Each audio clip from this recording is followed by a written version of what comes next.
देगलूर येथे सार्वजनिक शिवजन्मोत्सव समिती 2025 व कृषी विभाग देगलूर यांच्या संयुक्त विद्यमानाने आज दुसऱ्या दिवशी शेतकऱ्याप्रती कृतज्ञता व्यक्त करण्यासाठी प्रगतशील शेतकऱ्यांचा शिवरत्न सन्मान सोहळा तसेच सायंकाळी 7 वाजता सुप्रसिद्ध व्याख्याते शिवश्री निलेश जगताप यांच्या व्याख्यानाचा कार्यक्रम संपन्न झाला। यावेळी सकाळच्या सत्रामध्ये नांदेड जिल्ह्याचे खासदार रवींद्र वसंतराव चव्हाण व देगलूर बिलोलीचे आमदार जितेश रावसाहेब अंतापूरकर हे उपस्थित होते। तसेच या कार्यक्रमाला अनेक पक्षाचे व संघटनेचे पदाधिकारी व नागरिक यावेळी मोठ्या संख्येने उपस्थित होते। पाहूया हा सविस्तर रिपोर्ट।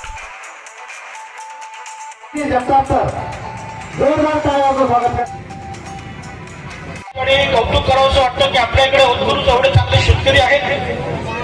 राज्यस्तरीय पुरस्कार त्यांना प्राप्त झालेला आहे। त्या सर्व शेतकऱ्यांना मी या ठिकाणी मनापासून त्यांचं अभिनंदन करतो। निश्चितच याच्या भविष्य काळात त्यांना जे प्रोत्साहन विधानसभेचा सदस्य या नात्याने जे काही त्यांना लागेल निश्चितपणे मी एक मुखाडा आपल्या सोबत आहे आणि शेतकऱ्यांसाठीच शेतकरी पुत्र म्हणून मी या ठिकाणी काम करतोय। निश्चितपणे येत्या काळात सुद्धा आपल्या प्रत्येक आडी अडचणीवर मी उभा राहणार आहे हे निश्चितपणे या प्रसंगी या जयंती प्रसंगी आपल्याला निश्चितपणे या ठिकाणी सांगतो। हे शेतकऱ्यांप्रती किती प्रेम त्या ठिकाणी छत्रपती शिवाजी महाराजांनी व्यक्त केलं होतं।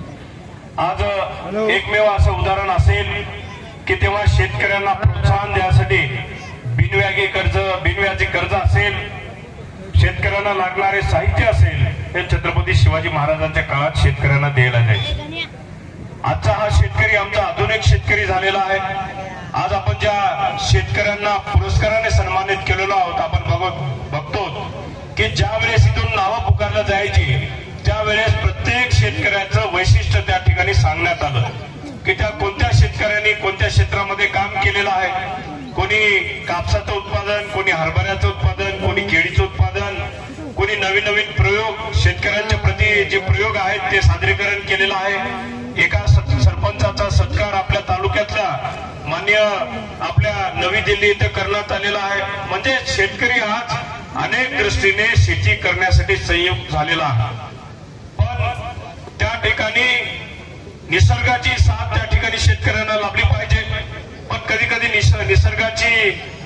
निसर्ग कोपतो आणि आमच्या शेतकऱ्यांना त्रास सहन करावा लागतो। शेती म्हणल्यावर संपूर्ण हे निसर्गावर अवलंबून आहे। आज बऱ्याच ठिकाणी शेतकऱ्यांना पाण्याची उपलब्धता झालेली आहे, पण पाण्याची उपलब्धता असतानाही त्या शेतकऱ्यांना अधिक चांगल्या प्रकारचे उत्पादन देणाऱ्या जाती असतील, रोग प्रतिकारक जाती असतील हे विकसित करण्यासाठी आज आपल्याला प्रयत्न करावे लागतील। मागच्या बजेट सेशन मध्ये मी दिल्लीमध्ये उपस्थित होतो। त्या ठिकाणी केंद्र शासनाच्या वतीने जे बजेट सादर झालं त्यामध्ये शेतकऱ्यांसाठी नवीन जाती उत्पादन करण्याच्या अनुषंगाने या भारत सरकारच्या वतीने प्रयत्न होणार आहे की जेणेकरून आपल्या कितीतरी अशा जाती आहेत की त्या ठिकाणी रोग प्रतिकारक शक्ती त्यांची कमी होत चाललेली आहे।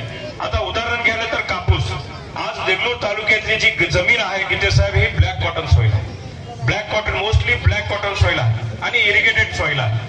आज या ठिकाणी आपण जर बघितलं शहापूर असेल, त्या ठिकाणी आमचं करडखेड त्या ठिकाणी जरी गेलं तर हे ब्लॅक कॉटन म्हणजे कॉटन पट्टा या ठिकाणी देगलूरचा पूर्वकाळी होता।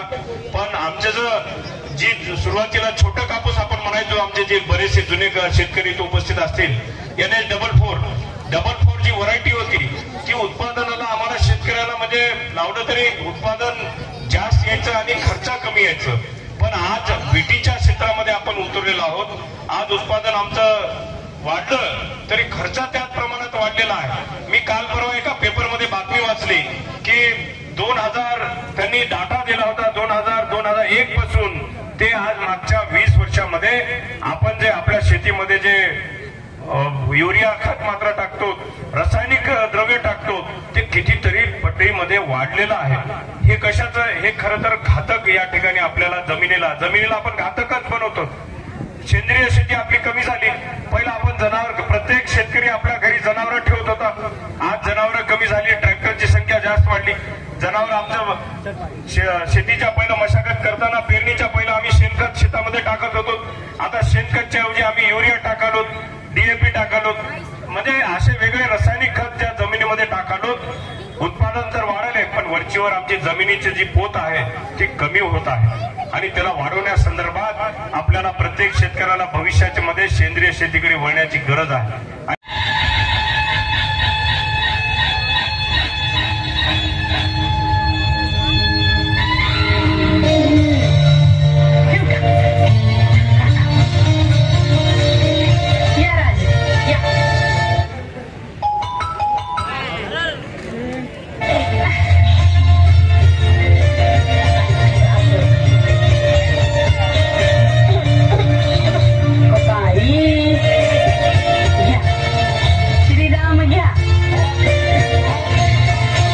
कृष्ण घ्या,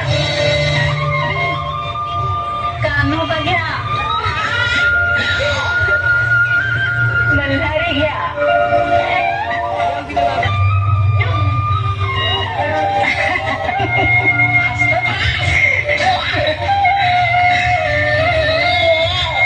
आता ठेवा की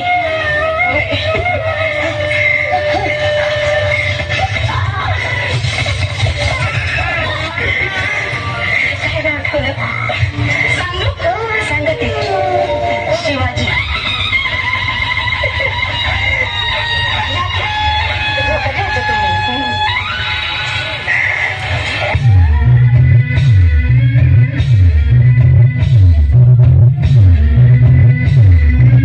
हत्तीच्या पायाखाली पुरून मारलं असतं. माझ्या सारख्याला वाटतं आज जर छत्रपती शिवाजी महाराजा महाराष्ट्रात असते तर त्यांनी कोकणीतल्या नराधामांच्या अंगाला हात सुद्धा लावला नसता. तुम्ही म्हणाल कसं शक्य आहे? लहान पोरीवर अत्याचार करणाऱ्या नराधामांना छत्रपती शिवाजी महाराजांनी हात सुद्धा लावला नसता. याला कारण आहे, आज छत्रपती शिवाजी महाराजा महाराष्ट्रात असते तर त्यांनी कोकणीतल्या नराधामांना फाशीची शिक्षा दिली नसती. आज छत्रपती शिवाजी महाराजा महाराष्ट्रात असते तर त्यांनी कोकणीतल्या नराधमांना भर चौकामध्ये जायला नसतं. आज छत्रपती शिवाजी महाराजा महाराष्ट्रात असते तर त्यांनी कोकणीतल्या नराधमांना हत्तीच्या पायाखाली तोडवलं नसतं. आज छत्रपती शिवाजी महाराजा महाराष्ट्रात असते तर त्यांनी कोकणीतल्या नराधमांच्या अंगाला हात सुद्धा लावला नसता.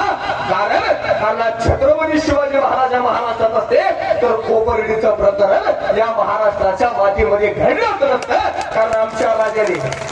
आमच्या राजाने प्रत्येक मुलीमध्ये आम्हाला आमची बहीण आणि प्रत्येक महिलेमध्ये आम्हाला आमची आई पाहायला शिकवलं असतं. हे छत्रपती शिवाजी महाराजांचं वेगळेपण आहे.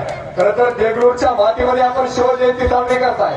आपली शिवजयंती ऐतिहासिक आहे. सगळ्या पक्षाचे, सगळ्या जातीचे सगळी लोक एकत्र येऊन आपण शिवजयंती साजरी करताय. मी गेल्या वर्षी सुद्धा देगावला नामदेवरावांच्या गावाला आलो होतो. 2014 साली शिवरायांचे वंशज युवराज संभाजीराजे छत्रपतींनी ज्यावेळेस शिवशाहू दौरा काढला होता आणि याच छत्रपती शिवाजी महाराजांच्या स्मारकाच्या तिथे त्यांची सभा झाली होती. त्या ठिकाणी 5 मिनिटं मी भाषण 2014 साली केलं होतं. खरं तर देगलूर सारखं आपलं शहर, कर्नाटक, आंध्र सगळं काही जवळ आहे आणि अशा या ठिकाणी तुम्ही शिवजयंती साजरी करताय ही अभिमानाची गोष्ट आहे. तुम्ही 3 दिवसाचं कृषी प्रदर्शन ठेवलंय, शिवचरित्रावरती कीर्तन ठेवलंय, शेतकऱ्यांचा सन्मान ठेवलाय, जिजाऊ मानवंतांना ठेवली आहे, वेगवेगळ्या मुलांसाठी खेळ ठेवले आहेत, तरी तुमची शिवजयंती साजरी झाली नाही. देगलूरच्या मातीतील शिवजयंती केव्हा साजरी झाली? ज्या राजाचं नाव आपण घेतो ना त्या राजाने उभ्या आयुष्यामध्ये सुपारीच्या खंडाचं व्यसन केलं नाही. माझ्या राजाने उभ्या आयुष्यामध्ये कोणत्याही प्रकारचं व्यसन केलं नाही. आज शिवजयंती केव्हा साजरी झाली? आज व्याख्यानाचा कार्यक्रम झाल्यानंतर इथून घरी जाताना इथला प्रत्येक तरुण स्वतःच्या छातीवरती हात ठेवून सांगेल ना, मी आयुष्यामध्ये कोणत्याही प्रकारचं व्यसन करणार नाही. तेव्हा आमची शिवजयंती या ठिकाणी यशस्वीपणे साजरी झाली. हा विचार आम्हाला छत्रपती शिवरायांच्या इतिहासातून घ्यायचा आहे. शिवरायांचा तो इतिहास आम्हाला समजावून घ्यायचा आहे. बांधवांनो, तुम्हाला कधी टाया वाटले ना तर मनापासून वाजवा. उगेच टिकल्या वाजवल्या टाया वाजवू नका. कारण तुम्ही वाजवलेल्या टाया हीच माझी जायदाद आहे आणि ती जायदाद घेऊन मी या ठिकाणी माझ्या घरी जाणार आहे. शिवराय जगातला एकमेव राजा आहे. छत्रपती शिवाजी महाराजांचं वेगळेपण काय? या देशात अनेक हजारो राजे झाले. छत्रपती शिवाजी महाराजांचं वेगळेपण काय आहे? आपला राजा जगातला एकमेव राजा आहे. छत्रपती शिवाजी महाराज जिवंत असताना शत्रू प्रदेशातल्या स्त्रीला सुद्धा या राजाचं स्मारक यादवाडला आपल्या मातीमध्ये उभं राहावं वाटलं. हे छत्रपती शिवरायांचं वेगळेपण आहे. आज देशामध्ये अनेकांना प्रश्न पडतो, या भारत देशाच्या सीमा कुणी आखल्या? आपल्या भारत देशाचा नकाशा आपण पाहतो. या भारत देशाच्या सीमा कुणी आखल्या? दुर्ग महर्षी प्रमोद मांडे फार सुंदर म्हणायचे, या हिंदुस्थानाच्या सीमा कुणी आखल्या? तर छत्रपती शिवाजी महाराजांच्या मावळ्यांच्या घोड्यांच्या टापा जिथपर्यंत गेल्या तिथपर्यंत या हिंदुस्थानाच्या सीमा आखल्या गेल्या. देशाच्या सीमा आखणारे छत्रपती शिवरायांचे मावळे आहोत. आपण त्या मावळ्यांचे वारसदार आहोत. ही आपल्यासाठी अभिमानाची गोष्ट आहे. छत्रपती शिवाजी महाराज या नांदेडच्या भागामध्ये कधी आले होते का नाही आम्हाला सांगता येत नाही. छत्रपती शिवाजी महाराजांचे सगळे किल्ले आमच्या पश्चिम महाराष्ट्रात आहे.